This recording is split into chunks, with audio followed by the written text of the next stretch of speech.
Today's gospel for this Tuesday of Holy Week is about two men who each made a terrible mess of things. The one was Judas Iscariot, the other was Simon Peter.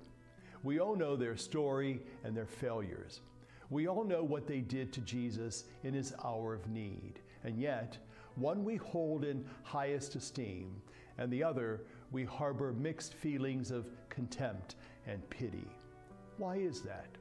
They both did terrible things. One denied him in his hour of greatest need, and the other betrayed him to his enemies. But the real difference is not necessarily what they did, as how they handled their guilt. The same is true for us. How do we handle our guilt in light of the Lord's cross? Judas, for example, chose to wallow in it, and floundering in his guilt, he chose to end his life by hanging himself. First of all, that is utterly fruitless. Taking one's own life to the healthy mind accomplishes nothing.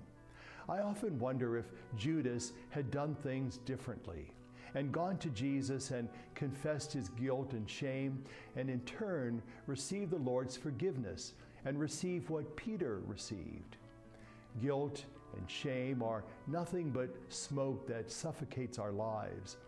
On the other hand, there are those who rationalize their guilt and shame as if they did nothing wrong and it never happened or really doesn't matter much at all. They think of reasons to justify what they have done, and in their utter compulsion say that they had no choice. The bottom line is that we need to recognize our guilt for what it is and take responsibility for our own behaviors. That is what Simon Peter did. The scripture said that he regretted what he did and wept bitterly. We know that he asked forgiveness, made restitution, and resolved to move on and ahead and align his life with that of Christ's. As we stand at the foot of the cross, may we lead happy, useful lives and face our guilt openly and honestly.